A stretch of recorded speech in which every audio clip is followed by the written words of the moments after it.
Hi everyone, कैसे हैं आप सब। This is the one shot revision exclusively for CMA final law.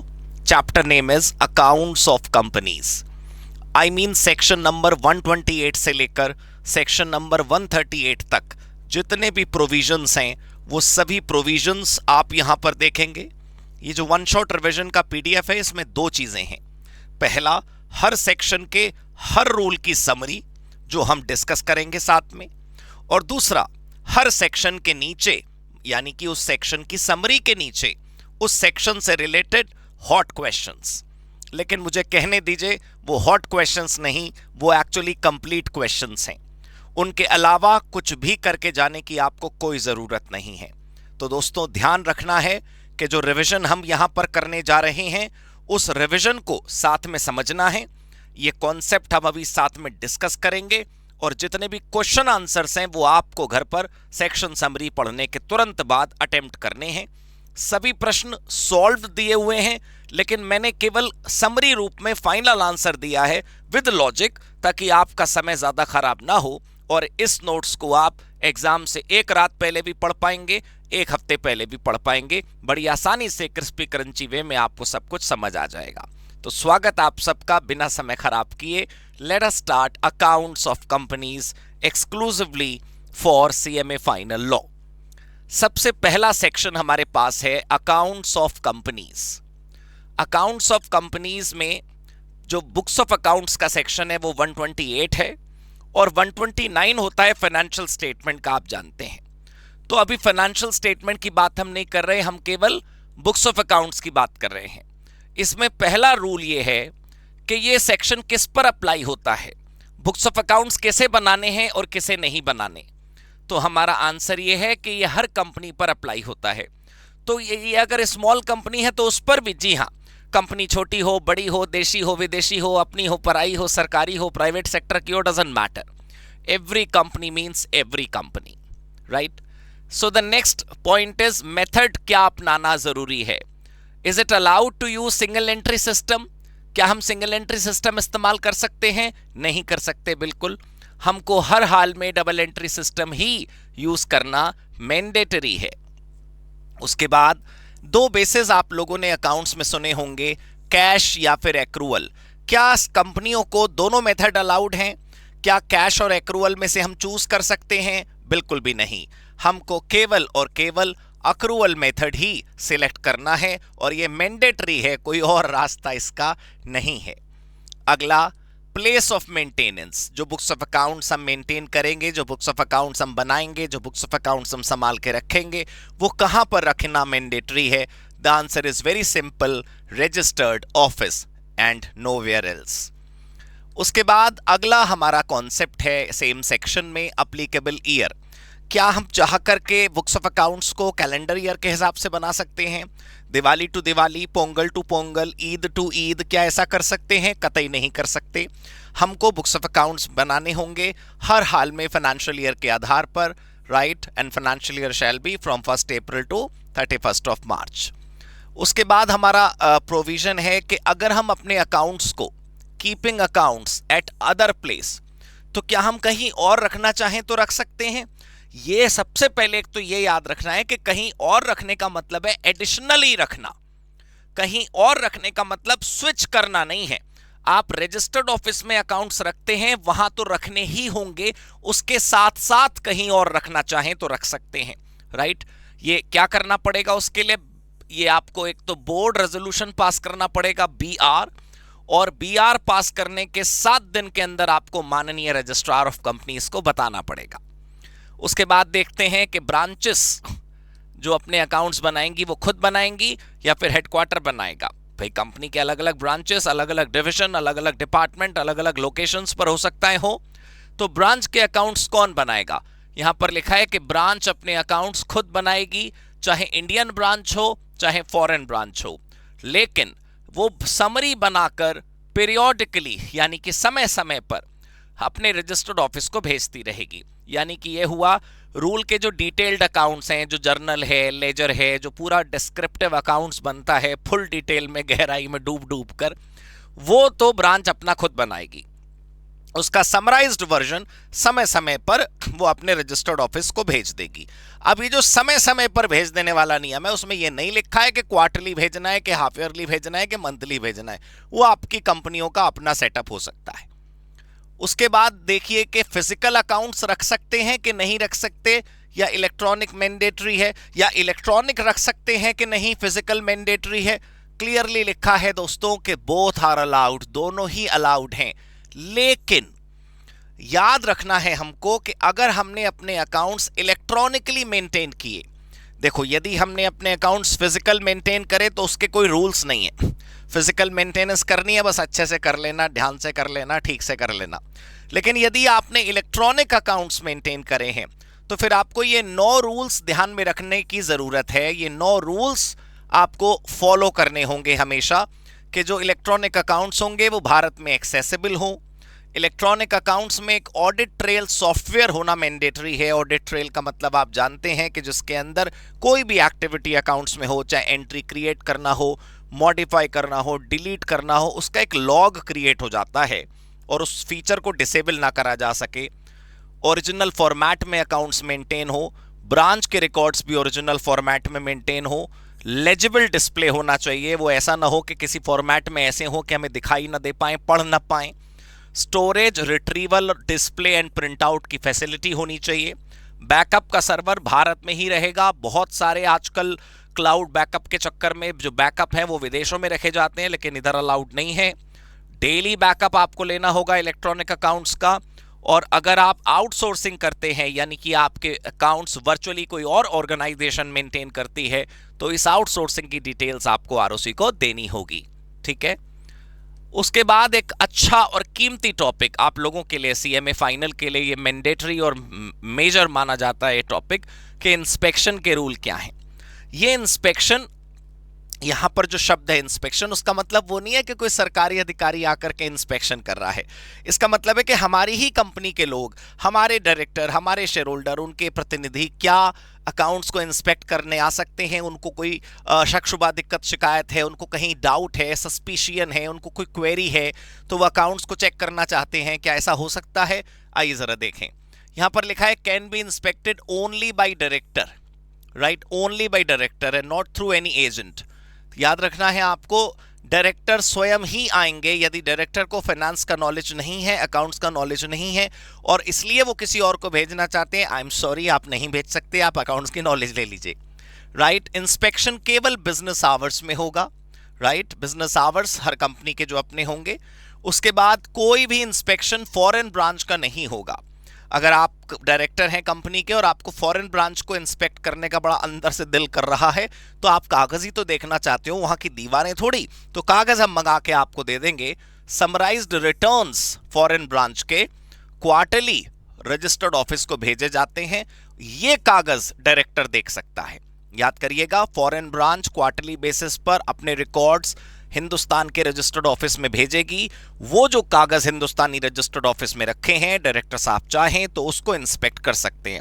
लेकिन डायरेक्टर के दिल के अंदर आग लग रखी है, उसको वही कागज चाहिए जो अमेरिकन ब्रांच ने रखा हुआ है, तो फिर आप डायरेक्टर क्या कर सकते हैं, रिटन रिक्वेस्ट प्लेस कर सकते हैं कि मुझे ये जानकारी चाहिए उस फॉरेन ब्रांच से। तो कोई बात नहीं, हम उसको 15 दिन में वो जानकारी प्रोवाइड करा देंगे। जब भी इंस्पेक्शन होगा तो हमारी कंपनी के सारे स्टाफ को कोऑपरेट करना मैंडेटरी है। हमारे कंपनी के स्टाफ को कितना ही अजीब लग रहा हो इंस्पेक्शन के वक्त कि देखो हमारा ही डायरेक्टर हमारे को चेक करने आ रहा है, उनके मन के अंदर कोई भी जज्बात चल रहे हो, you need to cooperate with the inspection person, यानी कि डायरेक्टर। याद रखेंगे कि डायरेक्टर केवल कंपनी के अकाउंट्स चेक कर सकता है, ना कि सब्सिडरी के।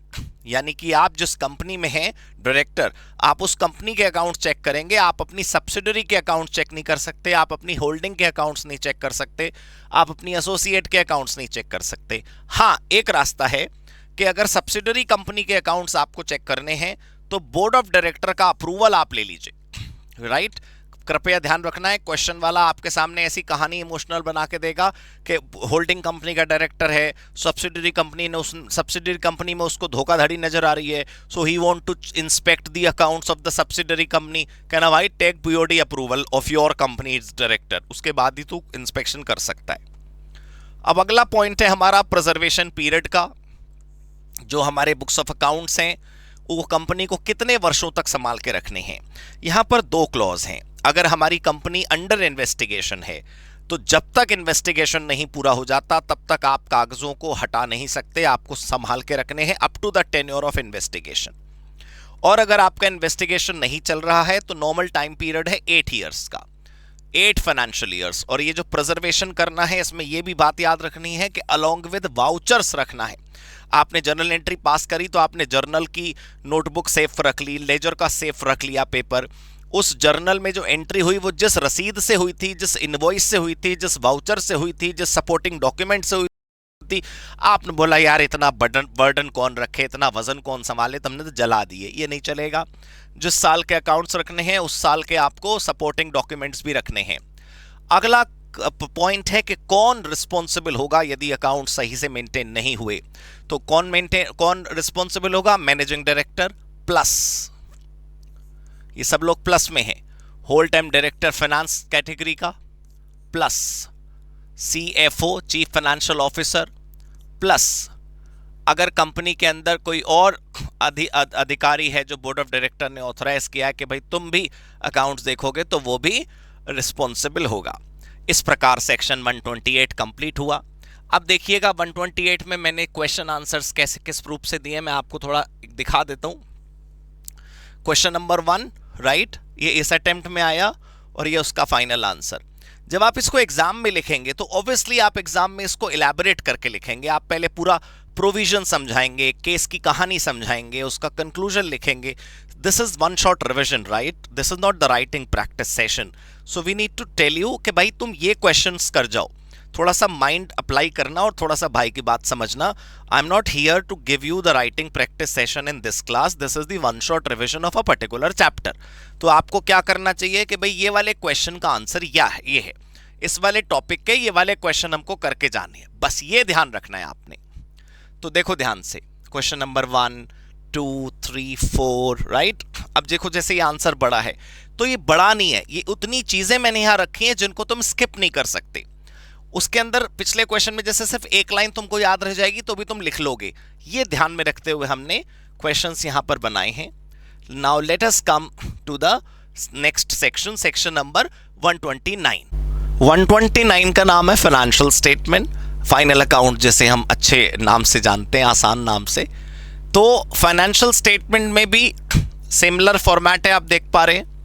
पहला है फॉर्मेट, शेड्यूल 3 आपने फॉलो करना है। शेड्यूल 3 फॉलो करना है सभी कंपनियों को, एक सिवाय किसके, जिनके नाम आगे लिखे हैं।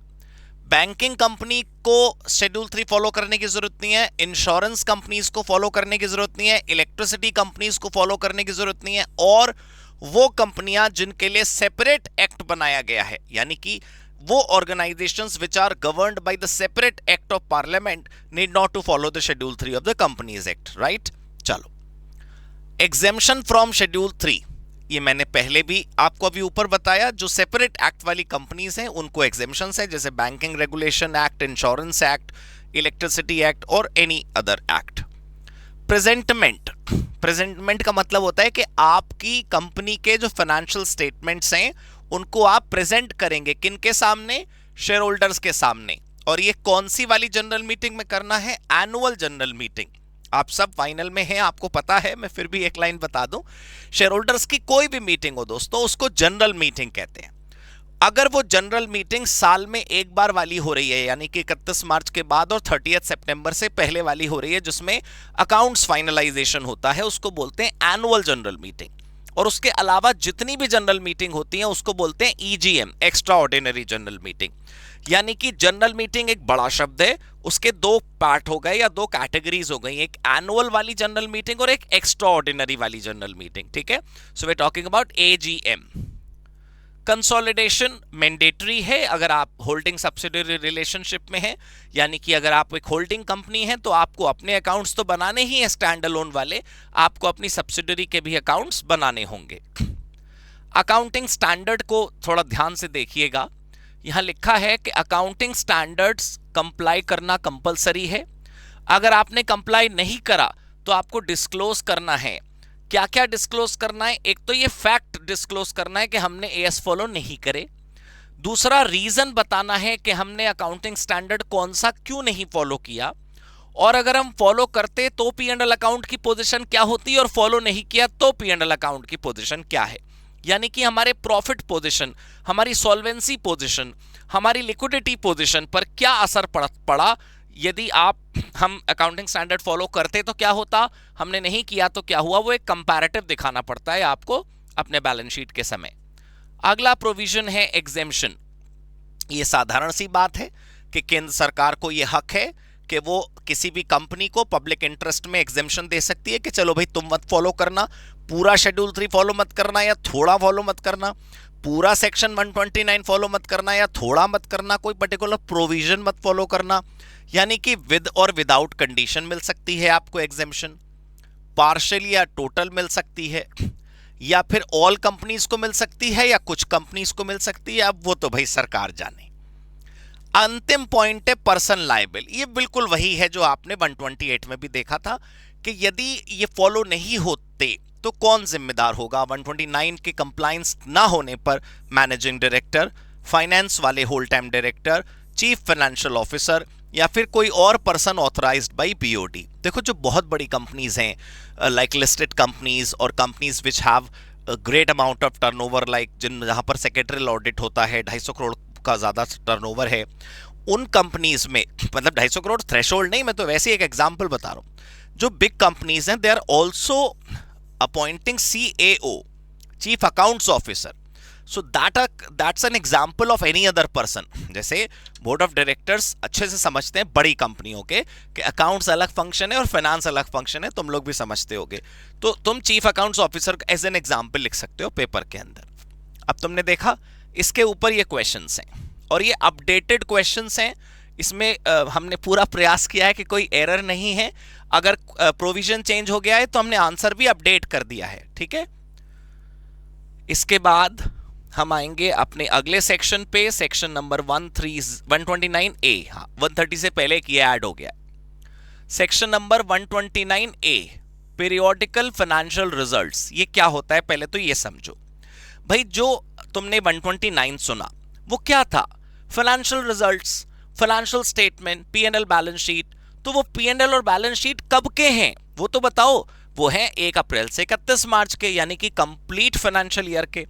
लेकिन कभी कभी कंपनियों को क्वार्टरली, हाफ ईयरली भी फाइनेंशियल स्टेटमेंट्स बनाने पड़ते हैं। फॉर एग्जांपल लिस्टेड कंपनी को तो दोस्तों बनाने ही पड़ते हैं। सेबी की गाइडलाइन है कि भाई आप शेयर मार्केट में पहली बार आओगे तो आप यहां तक का पीएनएल बना के दो, आप लिस्ट हो गए हो तो आप हर क्वार्टर का पीएनएल बना के दो। उनको बोलते हैं पीरियोडिकल फाइनेंशियल रिजल्ट्स, ठीक है। तो ये यहां पर भी एक नया सेक्शन ऐड हुआ। What I said to you is कि जो लिस्टेड कंपनियां हैं वो अभी भी बनाती हैं, जो लिस्टेड कंपनियां हैं वो हमेशा से बनाती हैं क्योंकि सेबी कहती है। लेकिन अनलिस्टेड कंपनियां जिनके शेयर मार्केट में नहीं बिकते हैं उनके लिए भी भारत सरकार ने एक नया सेक्शन ऐड करा। वह डेट हमने साइड में लिख रखी है, नोटिफाइड डेट हर सेक्शन की उसके नीचे लिखी हुई है, तो आप देख सकते हैं कि जो लिस्टेड कंपनियां नहीं हैं उनको भी भारत सरकार यह आदेश दे सकती है कि देखो भाई ऐसा है, आपको भी ये वाली कंपनी को भी आपको क्वार्टरली या हाफ ईयरली बनाना पड़ेगा, जिसको भी सरकार बोलेगी उसको। तो देखो व्हेन टू प्रिपेयर, जब सरकार ऑर्डर दे। किसके ऊपर अप्लाई होता है ये, अनलिस्टेड कंपनीज पर। क्या बनाना पड़ेगा, ऑर्डर में क्या लिखा होगा कि भाई तुम फाइनेंशियल स्टेटमेंट्स बनाओ, बोर्ड ऑफ डायरेक्टर से उसका अप्रूवल लो, उसका या तो पूरा ऑडिट कराओ या फिर लिमिटेड ऑडिट कराओ, उसको लिमिटेड रिव्यू बोलते हैं, और आरओसी को फाइल करो 30 दिन के अंदर। अब एक बात सोचो तुम, जो आगे के 3 काम है वो तो वही हैं जो हमेशा से होते थे, कोई इसमें नयापन नहीं है। ये जो 3 लाइनें नीचे लिखी हैं फाइनेंशियल स्टेटमेंट के बाद वाली, बीओडी अप्रूवल, कंप्लीट ऑडिट या limited review and ROC filing, ये तुम एनुअल के लिए करते ही हो।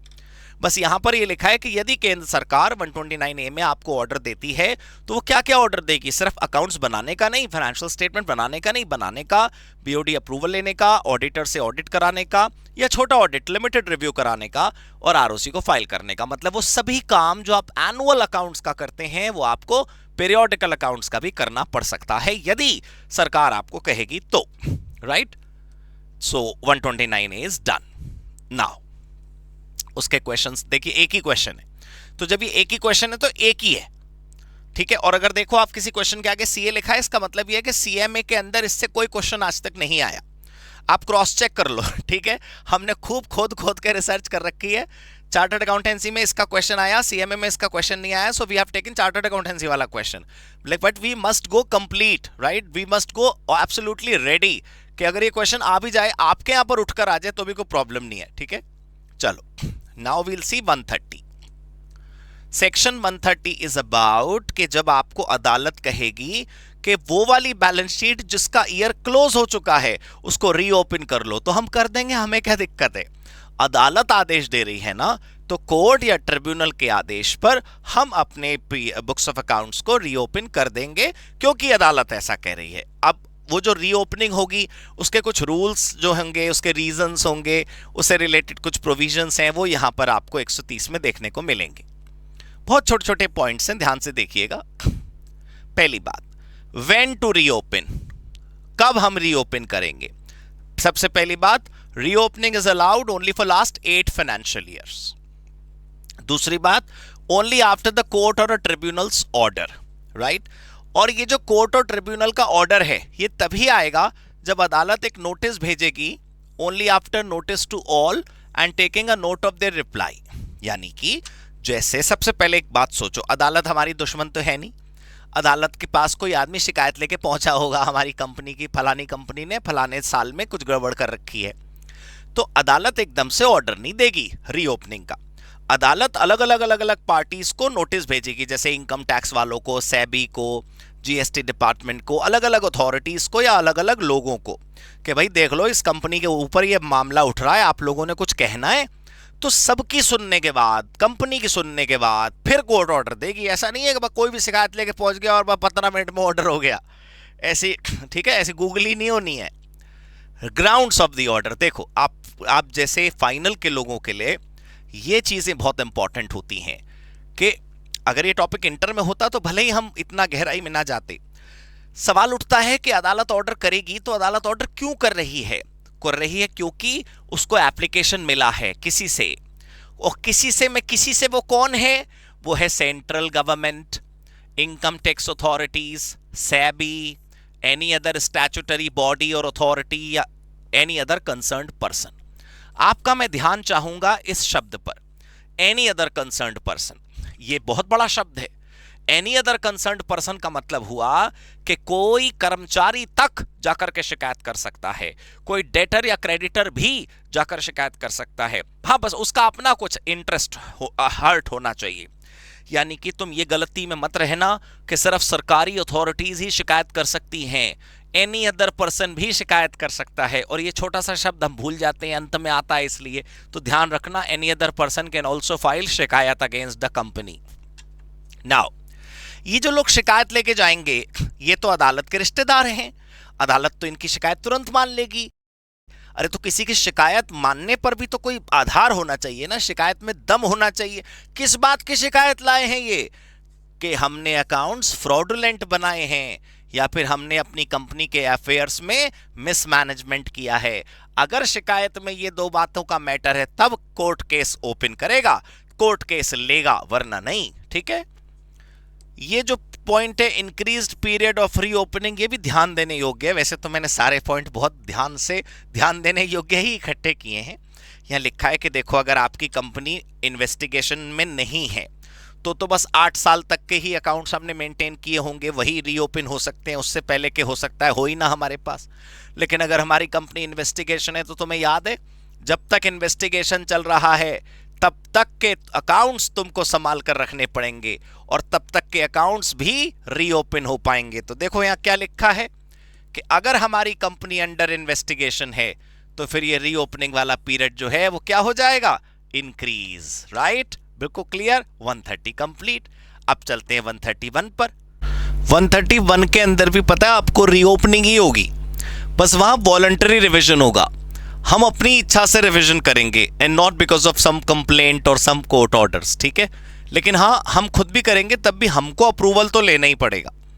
तो मैं आपको दिखाता हूँ। अच्छा ये देख लेना, क्वेश्चन हर सेक्शन के नीचे हैं और उनके आंसर्स बहुत ब्यूटीफुली क्राफ्टेड हैं, ठीक है। बिल्कुल वो क्रंची पॉइंट जो तुमको चाहिए क्वेश्चन के बाद। अच्छा, now voluntary revision of financial statement और board report, and mind it कि 131 में जो रिवीजन की बात कही गई है वो दोनों कागजों की कही गई है, फाइनेंशियल स्टेटमेंट की भी एंड बोर्ड रिपोर्ट की भी, right? Board report which comes in 134। सो सबसे पहली बात उठती है कि अगर हम अपने खुद के अकाउंट्स रिवाइज करना चाहते हैं तो डिसाइड कौन करेगा कि करने हैं कि नहीं करने हैं? Answer is board of directors. दूसरा सवाल उठता है कि कितने वर्षों के आप रिवाइज कर सकते हैं? आंसर इज पिछले 3 साल केवल। उसके बाद सवाल उठता है कि किसी से अप्रूवल चाहिए कि बस हमारी मर्जी है, हम बादशाह हैं, कुछ भी कर सकते हैं? ऐसा नहीं है, नेशनल कंपनी लॉ ट्रिब्यूनल से आपको अप्रूवल चाहिए। लेकिन national company law tribunal approval नहीं देगी जब तक उसके पास एनओसी नहीं आ जाता, नो ऑब्जेक्शन सर्टिफिकेट नहीं आ जाता। कहां से? अथॉरिटीज से। कौन सी authority? SEBI, income tax, GST या जितनों को भी एनसीएलटी भेजेगी उनको। आरओसी को फाइल करना होगा आपने एनसीएलटी का ऑर्डर। फ्रीक्वेंसी ऑफ रिवीजन अच्छा एक कॉन्सेप्ट है। फ्रीक्वेंसी ऑफ रिवीजन से मतलब है कि हमने जैसे आज जून है और आज हमने रिवाइज कर लिया अपने अकाउंट्स, फाइनेंशियल स्टेटमेंट को, हमको पता चला कि नहीं कुछ गड़बड़ है यार, अगस्त में फिर कर लेते हैं ऐसे नहीं होएगा। एक फाइनेंशियल ईयर में खाली एक ही बार रिवीजन हो सकता है। देखो, only once in one financial year, right? Disclosure, आपको रीजन बताना पड़ेगा, और रीजन कहां बताना पड़ेगा? बोर्ड ऑफ डायरेक्टर्स के रिपोर्ट में। और ये इस साल, जिस साल आप परिवर्तन कर रहे हैं उस साल के बोर्ड रिपोर्ट में बताना पड़ेगा कि हमने किस साल के फाइनेंशियल स्टेटमेंट में क्या चेंज किया है और क्यों चेंज किया है। ठीक है, चलो। लिमिटेड वॉलंटरी रिवीजन, ये लाइन थोड़ा ध्यान से देखें कि यदि हमारे financial statement and board report पहले ही मेंबर्स को भेजे जा चुके हैं, आरओसी को फाइल हो चुके हैं या जनरल मीटिंग के सामने रखे जा चुके हैं, तो रिवीजन में केवल इतना ही हो सकता है कि आप रेक्टिफिकेशन करें, बाकी कुछ नहीं। दोबारा सुन लीजिए मैंने क्या कहा। यदि हमारे अकाउंट्स मेंबर्स को नहीं गए हैं, आरओसी फाइलिंग नहीं हुई है, जनरल मीटिंग के सामने नहीं रखा गया है, तो आप सारा का सारा अकाउंट्स बदल सकते हो। बट अगर आपका फाइनेंशियल स्टेटमेंट या तो मेंबर को जा चुका है या आरओसी को जा चुका है या जनरल मीटिंग के सामने रखा जा चुका है, तो अब सिर्फ रेक्टिफिकेशंस हो सकते हैं। कोई गलती हो गई हो तो सुधार हो सकता है, बाकी और कोई पॉलिसी चेंजेस नहीं हो सकते कि भाई हमने पहले प्रिज्यूम किया था कि गुडविल को हम 3 साल में राइट ऑफ करेंगे, now we are changing our estimate and we'll take it to 5 years। ये सब कुछ नहीं बदलाव हो सकते। This is not rectification, this is policy change. ठीक है, चलो।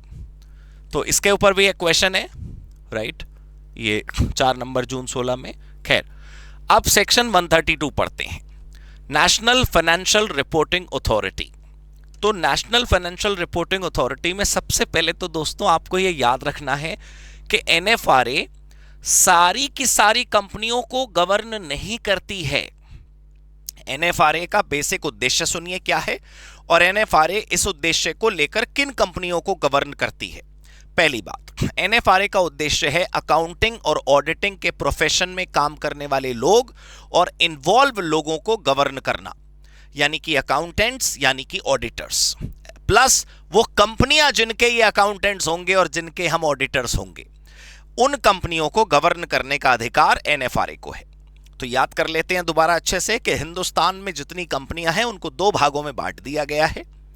वो कंपनियां जो एनएफआरए के अंतर्गत आती हैं वो अलग हो गई, और बाकी कंपनियों में पनिशमेंट सुनाने का अधिकार आज भी institute of chartered accountants of India को है। यानी कि कोई ऑडिटर, यानी कि कोई अकाउंटेंट, यानी कि कोई प्रोफेशनल अगर कुछ गड़बड़ करेगा, कहां पर बताइए? पहले वाले कैटेगरी में तो एनएफआरए देखेगा, और अगर बचे हुए कैटेगरीज में तो फिर कौन? आईसीएआई देखेगा। तो आइए अच्छे से ये समझ लेते हैं, नेशनल फाइनेंशियल रिपोर्टिंग अथॉरिटी किसने बनाई? सेंट्रल गवर्नमेंट ने। इसने किसको रिप्लेस करा? इससे पहले कौन अथॉरिटी थी? NACAS, national advisory committee on accounting standards. NACAS का काम केवल रिकमेंडेटरी था। नकास किसी अदालत की तरह किसी को पनिशमेंट नहीं दे सकती थी, लेकिन एनएफआरए के पास जजमेंट सुनाने का अधिकार है। वो क्वासी जुडिशियल बॉडी है, अभी आप आगे पढ़ेंगे। यदि अकाउंटिंग प्रोफेशनल ने, ऑडिटिंग प्रोफेशनल ने अपने प्रोफेशनल या अदर मिसकंडक्ट किया, उसका दोषी पाया गया, तो एनएफआरए उसको सजा सुना सकती है। But for selected companies only, not for all companies, ठीक है।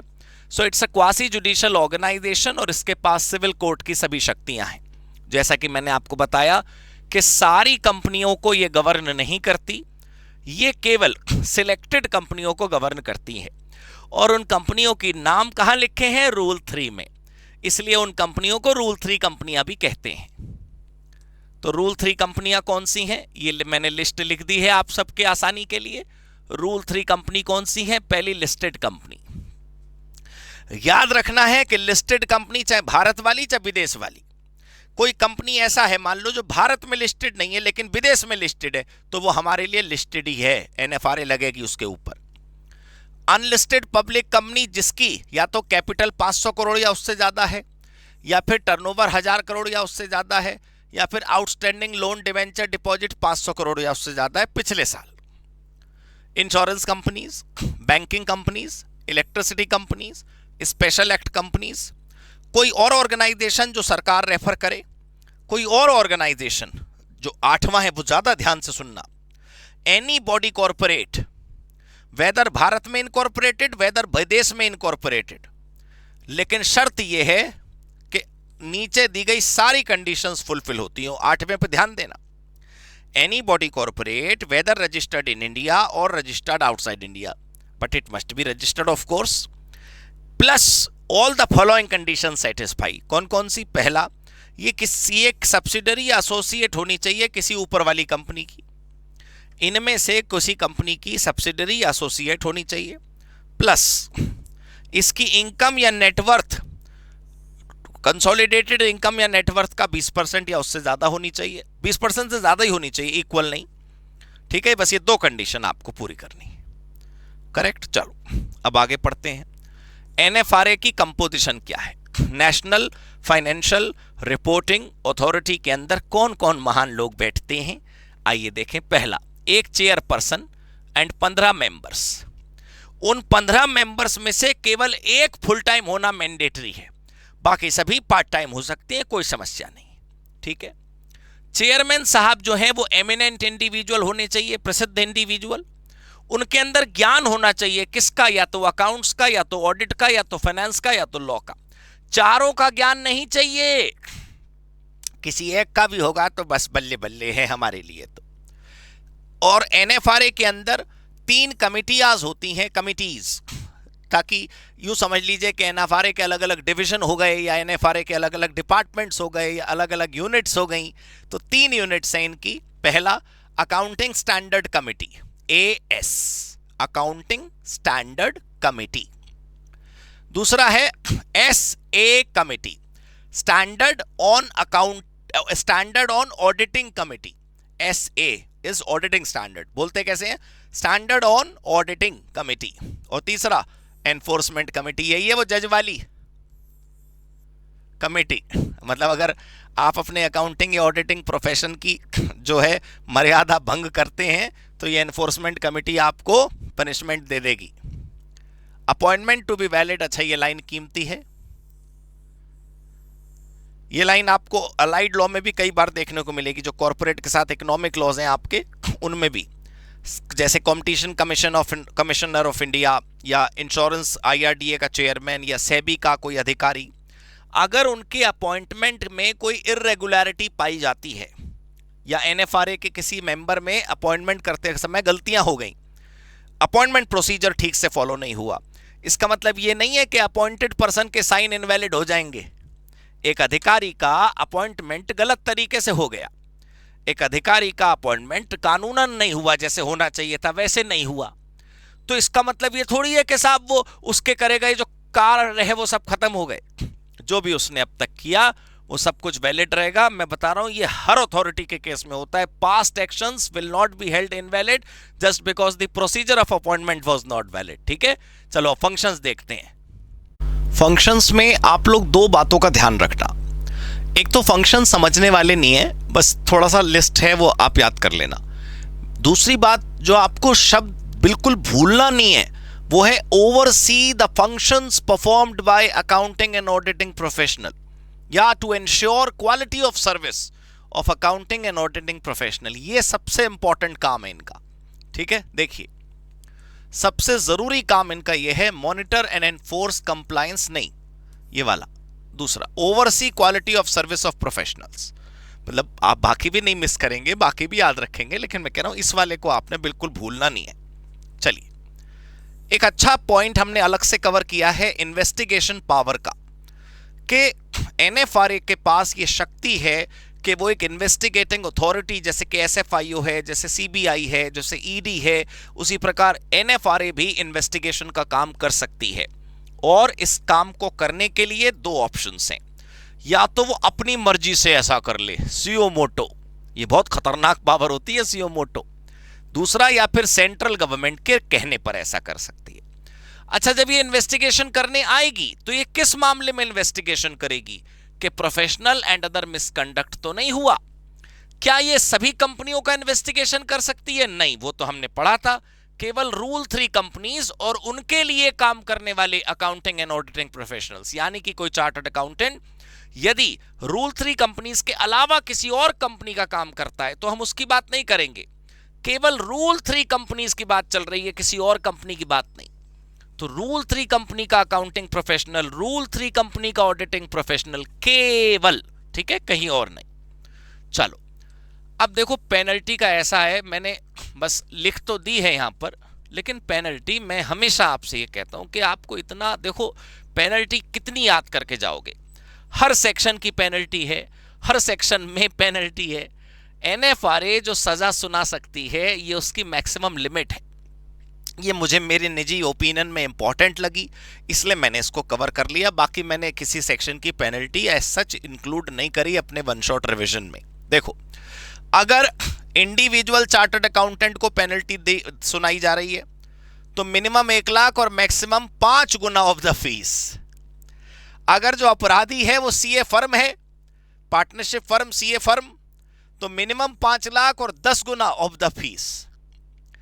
जो व्यक्ति या मेंबर, मतलब जो प्रोफेशनल डीबार होगा प्रैक्टिस से, ऑडिट से, for minimum 6 months and maximum 10 years. अच्छा, ये ध्यान रखना कि जब ऑडिट से कोई चार्टर्ड अकाउंटेंट रेस्ट्रिक्ट किया जाएगा तो वो फ्रॉम ऑल कंपनीज होगा और ऑल टाइप ऑफ ऑडिट होगा, ना वो किसी कंपनी का ऑडिटर बन सकता, ना किसी टाइप ऑफ ऑडिटर का बन सकता 10 साल तक। दूसरी बात, जो वैल्यूएशन है वो भी नहीं कर पाएंगे आप, मिनिमम 6 मंथ्स या मैक्सिमम 10 ईयर्स। ये एक ब्रैकेट ऑफ पनिशमेंट है, आप चाहे तो याद कर लीजिएगा। डिविजन्स का देखो दोस्तों, ऐसा है कि मैंने ऊपर भी आपको बताया कि एनएफआरए की अलग अलग यूनिट्स हैं, हर काम के लिए इनके पास अलग डिवीजन है। ये डिविजन्स के थ्रू ही काम करती है। हर डिवीजन का अपना एक चेयरपर्सन होता है और हर डिवीजन का चेयरपर्सन नहीं है अगर, तो फुल टाइम मेंबर्स होता है। अच्छा, याद रखना ये लैंग्वेज ठीक है, हाँ वैसे ठीक है, जो भी चेयरमैन होगा डिवीजन का वो या तो ऑप्शन 1 एनएफआरए का चेयरमैन ही डिवीजन का चेयरमैन हो जाएगा, या फिर एनएफआरए का कोई फुल टाइम मेंबर जो मिनिमम 1 होता है वो इस डिवीजन का हेड बन जाएगा। ठीक है, चलो, पार्ट टाइम मेंबर्स में देखो ऐसा है कि एनएफआरए सरकारी संस्था है। सरकार हमेशा कोशिश करती है कंसेंसस लाने की, सरकार हमेशा कोशिश करती है कि अलग अलग क्षेत्र से लोग इकट्ठे किए जाए और ताकि कोई विरोध कभी ना हो,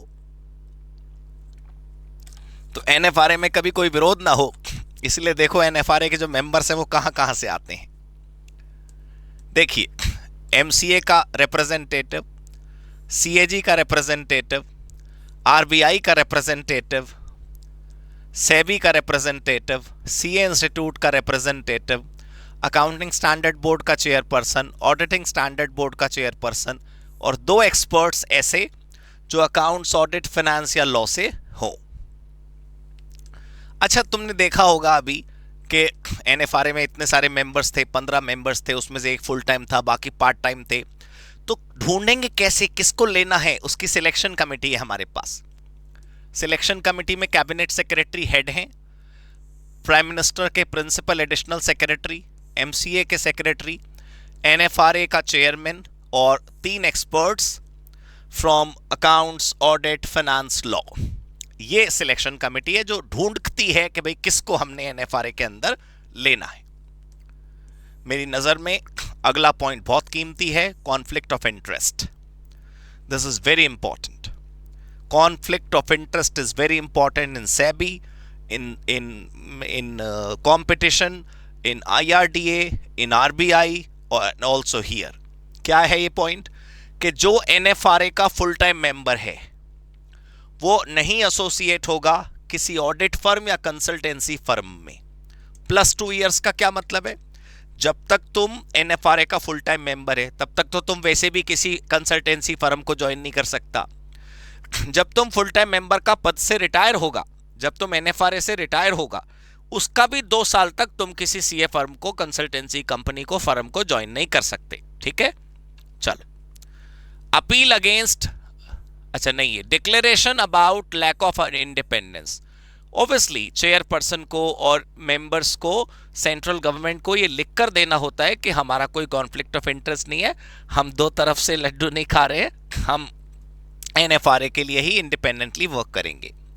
NFRA का अगर कोई फैसला आपको ठीक नहीं लगता तो आप अपील कर सकते हैं। अपील कहाँ होती है? National company law appellate tribunal में। ये बातें आपके ऑब्जेक्टिव क्वेश्चंस में भी काम आएंगी। अच्छा याद आया, मैं बताऊं, ऑब्जेक्टिव के लिए कुछ और अलग से करने की जरूरत नहीं है, मेरे पॉइंटर्स पी के जाइए, कुछ और जरूरत नहीं पड़ेगी आपको। National company law appellate tribunal, ठीक है, national company law appellate tribunal में AT में आप जा सकते हैं एंड नॉट NCLT। तो NFRA का सेक्शन पूरा हुआ, सेक्शन नंबर 132। ठीक है, 133 में दोस्तों मुझे कुछ रिवाइज नहीं कराना। सेंट्रल गवर्नमेंट को यह शक्ति है कि वो अकाउंटिंग स्टैंडर्ड प्रिस्क्राइब करती है। तो सर फिर NFRA क्या करती है? बदमाशों, NFRA सेंट्रल गवर्नमेंट को केवल रेकमेंड करती है। जो फाइनल सील आती है अशोक का, वो जो चिन्ह लगा हुआ वो आता है ऑफिशियल गैजेट, वो सरकार जारी करती है कि भाई हाँ ये अकाउंटिंग स्टैंडर्ड फाइनल हो गया। तो वो सब CA इंस्टीट्यूट और NFRA ये सब रिकमेंडेटरी काम करते हैं। मतलब almost everything is ready by these two authorities, CA institute and NFRA, but central government ही अंतिम मोहर लगाती है। ठीक है, चलो अब हम पढ़ते हैं सेक्शन 134, फाइनेंशियल स्टेटमेंट और बोर्ड रिपोर्ट एटसेट्रा। देखो दोस्तों, CMA फाइनल में बोर्ड रिपोर्ट का क्वेश्चन तुम्हारे यहां बहुत कम देखा गया, लेकिन बोर्ड रिपोर्ट एक विषय है जिसमें बहुत पोटेंशियल है पूछे जाने की। तो इसलिए मैंने क्या करा है, मैंने रिस्क ना लेते हुए बोर्ड रिपोर्ट के डिटेल्ड कंटेंट यहां पर कवर कर दिए हैं। अब मैं सारे कंटेंट पढ़ के नहीं सुनाऊंगा, मैं एक बात बता रहा हूं। बोर्ड रिपोर्ट में हर साल बोर्ड ऑफ डायरेक्टर कुछ लिखते हैं, तो बोर्ड रिपोर्ट में क्या क्या लिखा जाता है फुल डिटेल की लिस्ट मैंने यहां कवर कर दी है for the sake of security. ठीक है, चलो तो सबसे पहले पढ़ते हैं सिग्नेचर। जो फाइनेंशियल स्टेटमेंट बनाए जाएंगे उन पे सिग्नेचर होंगे, किसके? कुछ निश्चित लोगों के। अगर इनके अलावा सिग्नेचर कराए तो फिर अपराध हो जाएगा। किनके? कंपनी के चेयरपर्सन के। चेयरपर्सन नहीं है तो फिर 2 डायरेक्टरों के, 2 डायरेक्टर जिनमें से एक MD होना चाहिए। ठीक है, प्लस ऑल्सो CEO, CFO और कंपनी सेक्रेटरी के साइन होने चाहिए। अगर आपकी कंपनी 1 पर्सन वाली है तो बस खाली एक ही डायरेक्टर के करा लो, कोई फर्क नहीं पड़ता। Financial statement should also have audit report and board report as annexure. क्या मतलब हुआ इस शब्द का? अगर मान लीजिए जैसे बैंक वालों ने किसी कंपनी से बैलेंस शीट मांगी, कंपनी ने बैलेंस शीट पकड़ा दी, बैंक वाले कह रहे हैं अरे ऑडिट रिपोर्ट की कॉपी नहीं लाए, तो कंपनी वाले कह रहे हैं अरे आपने बैलेंस शीट मांगी, ऑडिट रिपोर्ट कब मांगी? तो देखो यहां रूल क्या लिखा है, फाइनेंशियल स्टेटमेंट का मतलब ही है financial statement plus board report plus audit report. Financial statement should also have audit report and board report as an annexure. ठीक है, चलो सर्कुलेशन शब्द आप जानते हैं, जो बैलेंस शीट की साइन करी हुई कॉपी है वो सभी शेयर होल्डर्स को भेजी जाएगी। ठीक है, to all along with notes, audit report, board report। Note समझते हो ना, notes to accounts. Board report से रिलेटेड रूल देखो मैंने क्या लिखा है। डिटेल्ड कंटेंट जरूरी है सभी कंपनियों को। अब्रिज्ड बोर्ड रिपोर्ट मतलब छोटी बोर्ड रिपोर्ट OPC और स्मॉल कंपनी के लिए। तो छोटी रिपोर्ट का मतलब क्या है? जैसे आप देखो, डिटेल्ड रिपोर्ट तो सभी कंपनियों के लिए है, डिटेल तो सब बनाती हैं, लेकिन सब में ओपीसी नहीं आती, सब में स्मॉल नहीं आती। स्मॉल और ओपीसी के लिए परमिशन है बेटा, तो छोटी रिपोर्ट बना ले, अब्रिज्ड, कॉम्पैक्ट। अब छोटी रिपोर्ट का मतलब क्या है? छोटी रिपोर्ट का मतलब है only reply to auditors remark. इसका मतलब क्या हुआ? ऑडिटर ने जरूर अपने ऑडिट के दौरान कुछ अकाउंट्स के बारे में कुछ प्रश्न उठाए होंगे, उसने जरूर कुछ ना कुछ रिमार्क दिए होंगे, हमें वहां पर ये मिला, हमें वहां पर ये मिला, हमें वहां पर ये गलती मिली, हमें वहां पर वो गलती मिली। इन सभी प्रश्नों के उत्तर, इन सभी पॉइंट्स पर बोर्ड ऑफ डायरेक्टर्स का रिप्लाई, बस इतनी रिपोर्ट बनानी है ओपीसी और स्मॉल कंपनी को। बाकी सभी कंपनियां क्या लिखेंगी फिर? बाकी कंपनियों के और क्या क्या लिखना पड़ता है? अगला डब्बा देखिए। 1 मिनट के लिए जो ये वाला है, मैं 1 मिनट होल्ड कर रहा हूं इसको। पॉइंट नंबर 4 को होल्ड कर दीजिए 2 मिनट के लिए प्लीज। ये रहा detailed content of board report. ये स्पेलिंग कोई बात नहीं, बोर्ड रिपोर्ट के ये डिटेल्ड कंटेंट है। ये देखो मैंने पूरा डिटेल यहां लिख दिया, सारा, ठीक है, कंप्लीट बिल्कुल। ये सब बोर्ड रिपोर्ट में डालना पड़ता है, तो इसको एक बार आप पढ़ के चले जाइएगा, कभी बोर्ड रिपोर्ट पर क्वेश्चन आए तो आप कर पाए, ठीक है। अच्छा, अब बोर्ड रिपोर्ट के अंदर एक कंटेंट है डीआरएस। ये लंबी लिस्ट देखी ना तुमने? बोर्ड ऑफ डायरेक्टर्स के द्वारा बनाई जाने वाली रिपोर्ट के कंटेंट की लिस्ट तो मैंने तुम्हें दिखा दी, वो तो बड़ी लंबी लिस्ट है।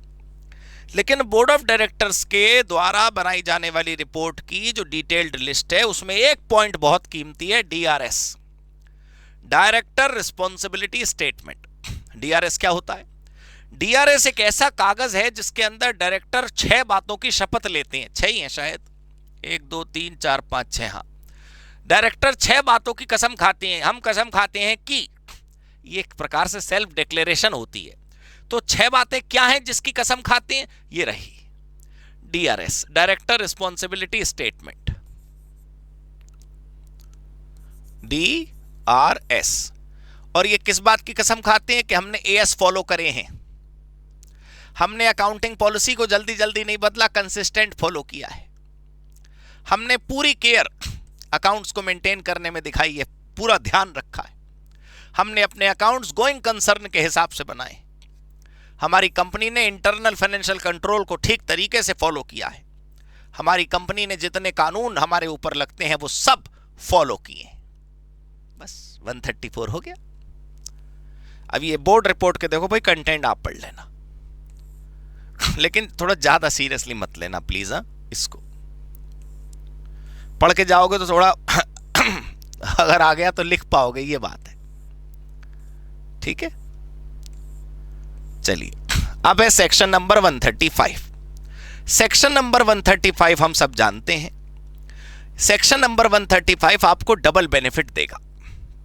आपके एग्जाम में एक चैप्टर है सीजीसीएसआर का सीएमए फाइनल में, अगर आप 135 कवर कर लेते हैं तो आपको वहां पर भी काम आएगा और यहां पर भी काम आएगा। Corporate governance and social responsibility नाम से जो आपका सीएमए फाइनल में चैप्टर है, उसमें जो सीएसआर नाम का हिस्सा है उसी से रिलेटेड ये प्रोविजन है। भाई अगर आप हमारे देश में सोशल रिस्पॉन्सिबिलिटी के नाम पर बहुत कुछ करते हैं, कानून नहीं कहता फिर भी करते हैं, वो अच्छी बात है, वो तो एक प्रकार का एथिक्स हो गया, एक प्रकार की गुड गवर्नेंस हो गई। लेकिन हमारे देश में कुछ कंपनियां ऐसी हैं जिनको मजबूरन सीएसआर करना पड़ता है, ये वो सेक्शन है। भाई अगर आपकी कंपनियां देश के लिए कुछ करना चाहती हैं तो वो तो अच्छी बात है, देश के लिए बहुत कुछ करिए आप। मैं कहना चाह रहा हूं कि मान लीजिए आपकी कंपनी कुछ नहीं करना चाहती देश के लिए, समाज के लिए, पर्यावरण के लिए, लेकिन आपकी कंपनी धन्ना सेठ है, तो भी आपको सीएसआर करनी पड़ेगी एज पर दिस सेक्शन। तो यहां पर देखते हैं कॉर्पोरेट सोशल रिस्पॉन्सिबिलिटी का खर्चा किन कंपनियों को मैंडेटरीली करना है। पहला, any of the following conditions, अगर नीचे दी गई 3 में से एक भी शर्त पूरी हो गई, नीचे दी गई 3 में से एक भी कंडीशन पूरी हो गई, तो बस आपके ऊपर फिर सीएसआर लग गई। क्या? 500 करोड़ या उससे ज्यादा की नेटवर्थ, 1000 करोड़ या उससे ज्यादा का टर्नओवर, ये दोनों तो अच्छे लगते हैं लिमिट। तीसरा यार बड़ा छोटा है, नेट प्रॉफिट 5 करोड़ या उससे ज्यादा। चलो, CSR का प्रोविजन अगर तुम्हारे ऊपर लग गया, CSR का ये सेक्शन 135 यदि तुम्हारे ऊपर लग गया, तो फिर 135 लगते ही तुम्हें अपने यहां पर एक कमेटी बनानी पड़ेगी, टीम बनानी पड़ेगी, उसका नाम होगा CSR कमेटी। CSR कमेटी में कम से कम 3 डायरेक्टर रखने पड़ेंगे और उन 3 डायरेक्टरों में से एक डायरेक्टर इंडिपेंडेंट डायरेक्टर होना चाहिए। अब मान लो हमारे यहाँ इंडिपेंडेंट डायरेक्टर हो ही ना तो कोई बात नहीं, 2 लोगों से कमेटी चल जाएगी। लेकिन अगर हमारा खर्चा CSR के ऊपर जो हमें खर्चा करना है, सर वो कैलकुलेट कैसे होता है, आएगा ना पॉइंट उसका भी। CSR के ऊपर जो हमें खर्चा करना है, यदि वो खर्चा साल का 50 लाख को क्रॉस नहीं कर रहा, तो कमेटी बनाने की जरूरत ही नहीं है। तो फिर कमेटी नहीं बनाएंगे, लेकिन CSR करेंगे 50 लाख से कम वाला। तो सर वो कौन संभालेगा जब CSR कमेटी नहीं होगी? तो बोर्ड ऑफ डायरेक्टर संभालेंगे वो काम। हमारी बोर्ड ऑफ डायरेक्टर की रिपोर्ट में कंपोजिशन लिखी होनी चाहिए कि CSR कमेटी में मिस्टर शर्मा है, मिस्टर सिन्हा है, मिस्टर अग्रवाल है, कौन कौन है।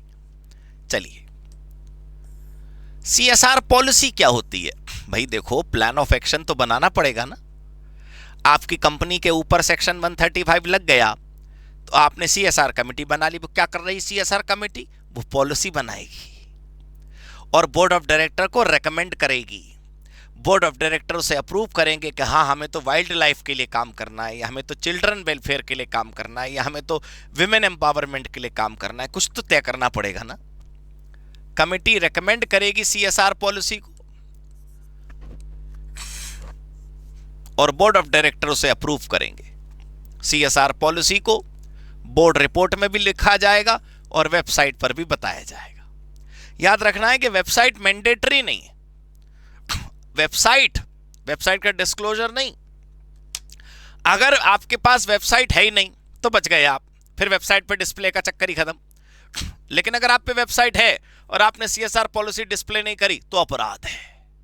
वेबसाइट पर CSR पॉलिसी अपलोड होनी चाहिए।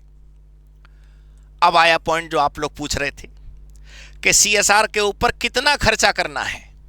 देखिए, at least 2% of average net profit of last 3 years.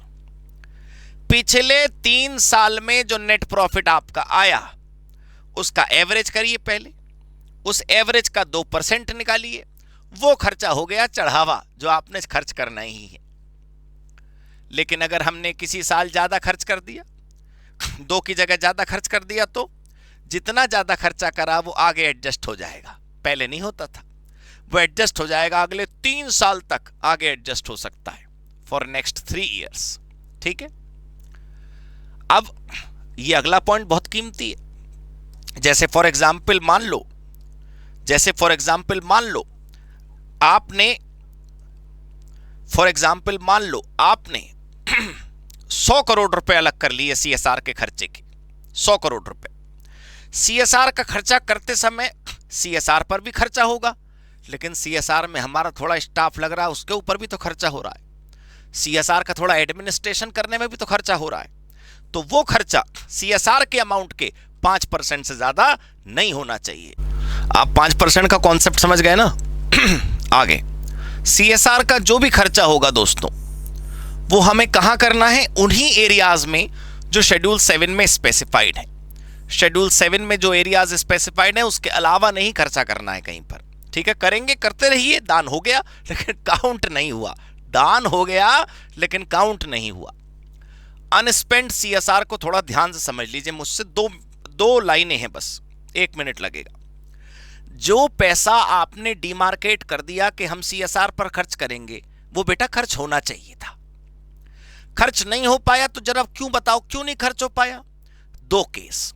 इसलिए क्योंकि वो तो एक ऑनगोइंग प्रोजेक्ट था। भाई हमने अस्पताल बनवाना है तो पूरा अस्पताल 1 साल में थोड़ी बन जाएगा, हमने अलग रख दिया है, धीरे धीरे खर्चा करेंगे तो कोई बात नहीं। ऑनगोइंग प्रोजेक्ट है तो आप नोट डाल दो अकाउंट्स में कि भाई ऑनगोइंग प्रोजेक्ट का खर्चा हमने अलग कर दिया है। ठीक है, it has been separated but not spent actually, but that has to be spent in 3 years।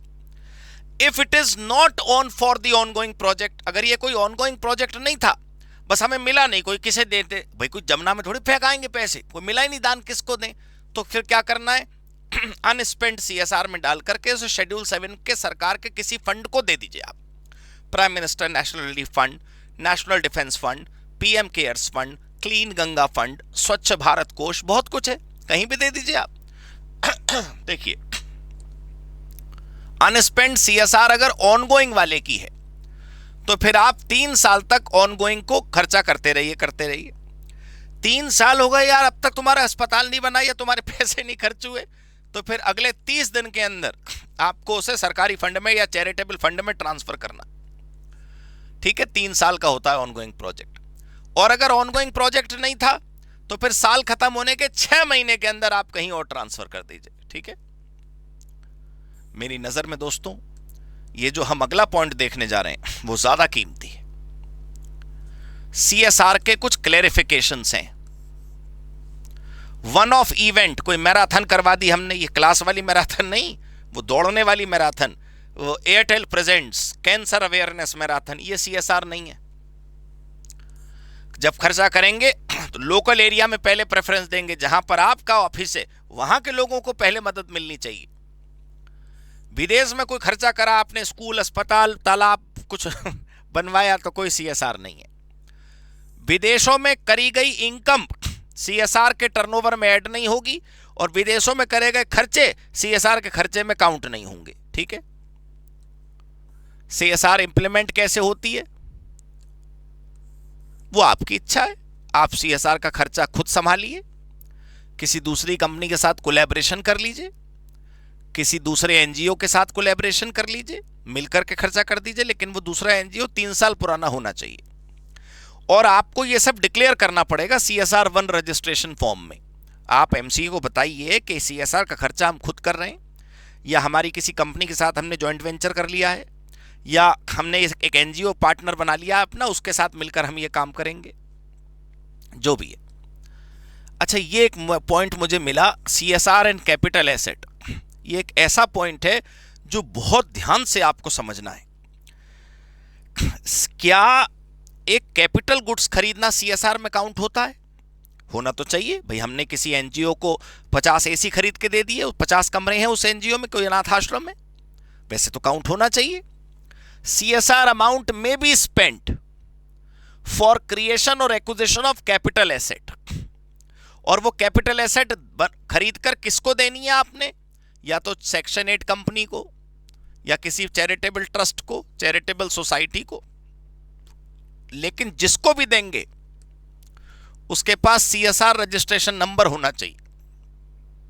ठीक है, बेनिफिशियरीज को, सेल्फ हेल्प ग्रुप को, कलेक्टिव एंटिटी को, या पब्लिक अथॉरिटी को। इसका मतलब जानते हैं आप क्या है? एसी खरीद के खुद नहीं रखने कि साहब हमने ना 50 एसी खरीद लिए हैं कि कहीं मंदिर में, धर्मशाला में जरूरत होती है तो हम बिना किराए के फ्री में भेज देते हैं, ये नहीं चलेगा। उसकी ओनरशिप कैपिटल एसेट की कंपनी के पास नहीं होनी चाहिए। डोनर ने एसेट अपने नाम में ले रखी है तो डोनेशन किस बात की भाई? ठीक है, ध्यान रखना। सीएसआर की रिपोर्ट बनेगी, एक सीएसआर की एक रिपोर्ट बनेगी, पैसा कहां कहां खर्च हुआ, और वो बोर्ड ऑफ डायरेक्टर की रिपोर्ट में ऐड होगी। यदि आपका सीएसआर का खर्चा पिछले 3 साल में 10 करोड़ हो गया है, ठीक है, या फिर प्रोजेक्ट इन्वॉल्विंग 1 करोड़ और मोर विच आर 1 ईयर ओल्ड, यानी कि कोई भी प्रोजेक्ट हो, कोई भी सीएसआर का एरिया हो, जहां भी आप खर्च करते आए हैं पिछले 3 साल में 10 करोड़ अगर टच हो गया है, तो आपको क्या कराना पड़ेगा? Impact assessment. इस खर्चे का क्या फायदा पहुंचा समाज को। दूसरा, या फिर आप किसी प्रोजेक्ट पर 1 साल से लगे हुए हैं और 1 करोड़ आपका खर्च हो गया, तो भी आपको क्या कराना पड़ेगा? Impact assessment. ये 1 करोड़ रुपया जो खर्च हुआ, ये जो पानी में बह गया, इसका क्या फल मिला, ये आपको चेक कराना पड़ेगा। ठीक है, अब ये जो आप इंपैक्ट असेसमेंट कराएंगे किसी चार्टर्ड अकाउंटेंट से, कॉस्ट अकाउंटेंट से, जिससे भी, सोशल ऑडिटर से, जिससे भी, वो भी तो पैसे लेगा। तो 2% ऑफ सीएसआर एक्सपेंस और 50 lakh whichever is higher, maximum इतना खर्चा कर सकते हैं आप। 50 लाख रुपए या सीएसआर के खर्चे का 2% ऑफ प्रॉफिट नहीं, सीएसआर के खर्चे का 2%, बस इतने खर्चा तक आप कर सकते हैं ऑन इंपैक्ट असेसमेंट। याद रखना प्लीज। अब बधाई आपको, 135 पूरा हुआ। ये देखिए सीएसआर के ऊपर जो क्वेश्चंस हैं मैंने भरपूर क्वेश्चन ले रखे हैं और जितने भी कॉम्बिनेशंस बन सकते हैं क्वेश्चंस के, मतलब क्या कहते हैं उसे, परमुटेशन, कॉम्बिनेशन, पॉसिबिलिटीज, मैंने सब कवर कर लिए हैं, छोटे बड़े सब सवाल। इनको आप पढ़ेंगे और बहुत सिंपल भाषा में मैंने आंसर लिखे हैं, आपको अच्छे से समझ आ जाएगा, कोई प्रॉब्लम नहीं होगी आपको। देखा आपने सीएसआर पर कितने सारे क्वेश्चन है, जरूर कर लेना भाई इनको।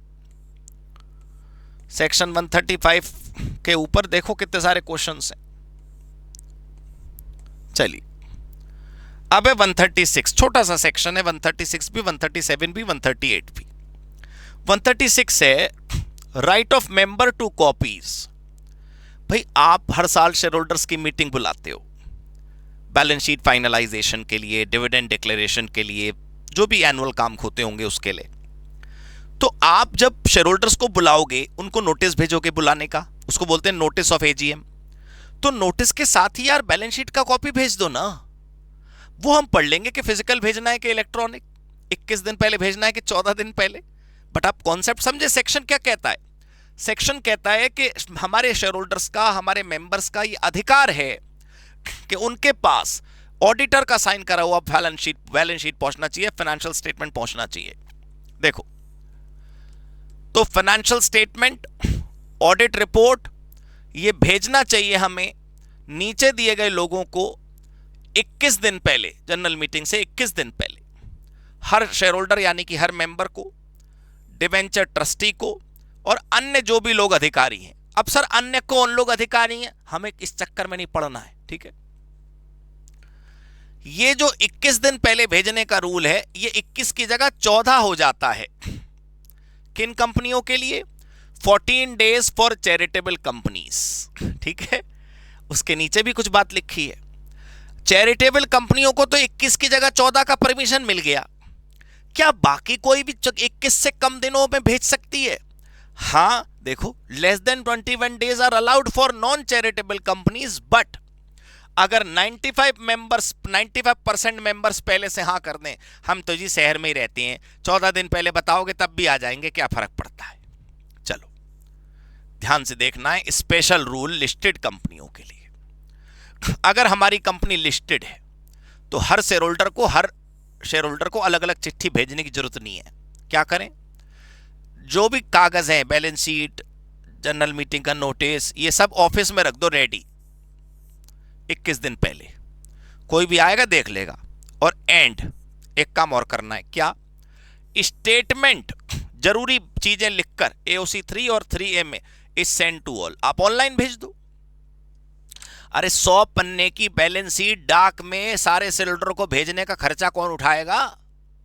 तो लिस्टेड कंपनी ने क्या करना है? 2 काम। पहला, अपने ऑफिस में फाइलें तैयार रखनी है और मेंबर्स को कहना है कोई इंस्पेक्ट करना चाहे तो आके देख ले बैलेंस शीट।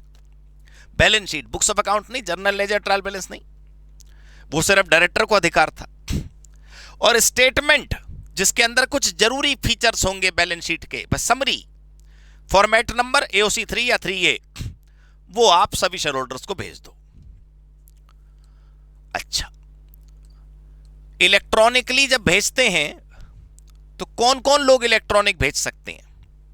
लिस्टेड कंपनियां और पब्लिक कंपनियां जिनका नेटवर्थ 1 करोड़ से ज्यादा हो प्लस टर्नओवर 10 करोड़ से ज्यादा हो। ध्यान से देख लीजिए क्या लिखा है।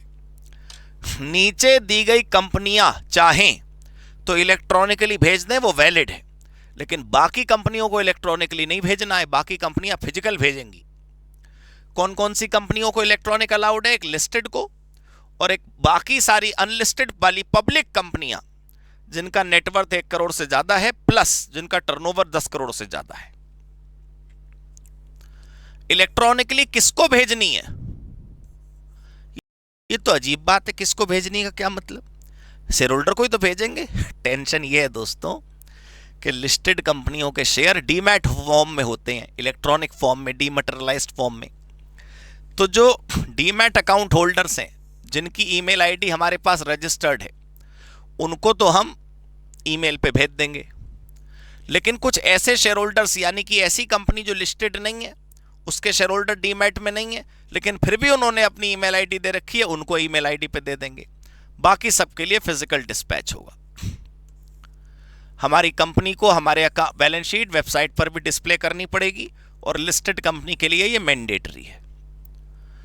ये बैलेंस शीट का इंस्पेक्शन मेंबर भी कर सकते हैं और डिवेंचर ट्रस्टी का भी कर सकते हैं। डिवेंचर ट्रस्टी भी इंस्पेक्शन कर सकते थे, देखो कंफ्यूज मत होना।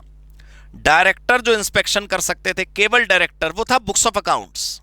यह है balance sheet. Books of accounts voluminous होते हैं ना, ज्यादा होते हैं, तो वो हर किसी को इंस्पेक्शन अलाउड नहीं है, वो सिर्फ डायरेक्टर को। बैलेंस शीट तो क्या होगी, 100 पन्ने की बुकलेट केवल, बस। तो वो हम मेंबर को दिखाने को रेडी हैं। अच्छा, ये निधि कंपनियों के लिए स्पेशल रूल पढ़ लो भाई। निधि कंपनी में प्रॉब्लम यह है कि एक तो उसको वैसे ही कॉस्ट कटिंग के लिए खोलते हैं, निधि कंपनी को ज्यादा खर्चा अलाउड नहीं है, करना भी नहीं चाहिए, एडवाइजेबल नहीं है निधि कंपनी के लिए। तो अगर निधि कंपनी में कोई मेंबर है जो 1000 रुपए से ज्यादा होल्ड नहीं करता, ठीक है, who do not hold more than 1000 rupees या more than 1% of total paid up share capital, उनको अलग अलग चिट्ठी भेजने की जरूरत नहीं है, बस न्यूज़पेपर में नोटिस दे दीजिए, वो एक सफिशिएंट है। निधि कंपनी क्या होती है हो सकता है आप जानते ही होंगे, लेकिन ये तो नहीं भी जानते तो ये मान लीजिए कि निधि कंपनी बहुत माइक्रो फाइनेंस की ऑर्गेनाइजेशन होती है। 2, 5, 10, 50 रुपया आदमी जमा करता है उसमें। एक बहुत बड़े माइक्रो फाइनेंस लेवल पर ये माइक्रो कंपनी निधि वाली काम करती है। 200 तो मिनिमम मेंबर होते हैं इसके। तो सोचिए, किसी ने 100 रुपये जमा करे, किसी ने 50 रुपये जमा करे, कोई 500 से मेंबर बना, कोई 800 से मेंबर बना निधि का। अब उस हर आदमी को यार मेंबर को बताओ हम लिफाफा भेजेंगे 250 रुपये का छपा हुआ, तो वैसे खर्चा हो जाएगा। तो 1000 रुपये से नीचे और 1% से नीचे वाले जितने मेंबर हैं हमारे, उनको अलग से चिट्ठी भेजने की जरूरत नहीं है, न्यूज़पेपर नोटिस दे देंगे, वो भी सफिशिएंट है। ठीक है, चलो अब हम पढ़ते हैं section 137, copy of financial statement to be filed with registrar. इतने लंबे नाम को हम शॉर्ट में बोल सकते हैं आरओसी फाइलिंग। भाई, जो बैलेंस शीट डायरेक्टरों ने फाइनलाइज करी, ऑडिटर ने साइन किया, रिपोर्ट बनाई, ऑडिट रिपोर्ट बनी, डायरेक्टर रिपोर्ट बनी, इसकी एक कॉपी आरओसी को भेजी जानी भी जरूरी है। आरओसी के पास भी इसका एक कॉपी भेजा जाना मैंडेटरी है। तो जब हम आरओसी को इसका एक कॉपी भेजते हैं, उससे रिलेटेड कुछ रूल्स हैं, और इसमें कीमती रूल यह है, एजीएम ही नहीं हुई तो क्या करें, एजीएम हुई लेकिन अकाउंट्स फाइनलाइज नहीं हो पाए तो क्या करें, शेयर होल्डर ने अकाउंट्स अप्रूव नहीं करे तो क्या करें, मीटिंग में कोरम नहीं आया, पोस्टपोन हो गई तो क्या करें। ये टॉपिक ज्यादा इंपॉर्टेंट है, याद रखिएगा। हमें एजीएम से 30 दिन के अंदर अकाउंट्स अगर भेजने हैं आरओसी को, और एजीएम ही नहीं हुई तो क्या करें, ये सब कुछ देखना है। देखो, फाइनेंशियल स्टेटमेंट सभी अटैचमेंट के साथ 30 दिन के अंदर आरओसी को जमा हो जानी चाहिए। फॉर्मेट है AOC 4 and AOC 4 CFS. Filing mandatory है, भले ही एजीएम ने फाइनेंशियल स्टेटमेंट अडॉप्ट करे हो या ना करे हो। अडॉप्ट मतलब अप्रूव्ड करे हो ना करे हो। 30 डेज कहां से काउंट होंगे, एक्चुअल डेट ऑफ एजीएम से, अगर एजीएम हुई है तो, और अगर एजीएम नहीं हुई तो ड्यू डेट से। मतलब अगर एजीएम हो गई तो जब हो गई वहां से 30 दिन काउंट चालू, लेकिन मान लो ड्यू डेट 30 सितंबर होती है, वो निकल गई और तब तक एजीएम ही नहीं हुई, तो 30 सितंबर से मीटर चालू है बेटा। लेट एजीएम करोगे तो काउंटिंग 30 दिनों की 30 सितंबर से होने लगेगी, 30 दिन क्रॉस होते ही फाइन लगेगा। अनअडॉप्टेड फाइनेंशियल स्टेटमेंट, ध्यान से देखो, मान लो एजीएम नहीं हुई तो ड्यू डेट से 30 दिनों के अंदर जमा कर दो, जैसे हैं वैसे ही, बिना साइन वाले, बिना अप्रूव वाले। तो बिना अप्रूव वाले आरओसी को जमा कर दें तो क्या जब अप्रूव होंगे तो दोबारा जमा करेंगे? Yes. Unadopted financial statement shall be filed as provisional and shall be refiled after adoption. ठीक है, 1% कंपनी को भी फाइनेंशियल स्टेटमेंट फाइल करने हैं, लेकिन उसमें मीटिंग तो होती नहीं, तो मीटिंग से कहां से हम 30 दिन गिन लेंगे? इसलिए फाइनेंशियल ईयर एंड होने के 180 दिन के अंदर उनको यह काम करना है। फाइलिंग जो है वो सब्सिडरीज की भी करनी है, फॉरेन सब्सिडरी हो तब भी, मतलब जब आप कंसोलिडेशन करेंगे तो विदेशी सब्सिडरी का भी करेंगे। अगर आपकी सब्सिडरी विदेश की है और ऑडिट नहीं हुई है, क्योंकि वहां के देश में ऑडिट नहीं होता होगा, तो आप डिक्लेरेशन दीजिए कि भाई हमारी फलाने देश की सब्सिडरी है, वहां ऑडिट होता नहीं है इसलिए ऑडिट नहीं हुआ है। ये सारे डॉक्यूमेंट इंग्लिश में होने चाहिए, विदेशी सब्सिडरी के वाले भी, और अगर इंग्लिश में नहीं है तो इंग्लिश में करवाइए, ठीक है। आप लोग देखो सीएमए फाइनल में है, ये बहुत इंपॉर्टेंट टॉपिक है अगला वाला, एक्सबीआरएल। एक्सबीआरएल क्या होता है, ये हमारा विषय इस वक्त नहीं है। हमें याद रखना है कि XBRL extensible business reporting language is a filing mechanism, is a language of reporting. So this XBRL is not mandatory for every company. XBRL is mandatory only for selected companies. So what are those companies? These are those companies. Listed company, any company जिसका capital 5 crore या उससे ज़्यादा हो, any company जिसका turnover 100 crore या उससे ज़्यादा हो, but these companies are exempted. Housing finance is exempted, insurance is exempted, NBFC is exempted, banking या financial companies are exempted. ठीक है, तो ये हमने 137 कर लिया। इसके क्वेश्चंस भी हैं, देखिएगा, देखा कितने सारे क्वेश्चन है 137 के। चलिए अब हम आ गए अंतिम सेक्शन पर, लास्ट सेक्शन 138। आपको देखने से लगेगा कि ये सेक्शन अकाउंट्स का नहीं है, ऑडिट का है। नहीं, ऑडिट के प्रोविजन सेक्शन 139 से स्टार्ट होते हैं, ये अकाउंट्स का प्रोविजन है। इंटरनल ऑडिट किसे कहते हैं, ये आपने कभी बचपन में इंटरमीडिएट में सुना होगा। It's a kind of pre verification, start audit होने से पहले वाला होमली ऑडिट है ये जरूरी नहीं चार्टर्ड अकाउंटेंट करे, ये कोई भी कर सकता है। आप इसको ऐसे समझ लीजिए कि बस ये होमवर्क है, लेकिन ये हर कंपनी को करवाना मैंडेटरी नहीं है। कुछ सिलेक्टेड कंपनीज है जहां पर ये होना मैंडेटरी है। देखिए,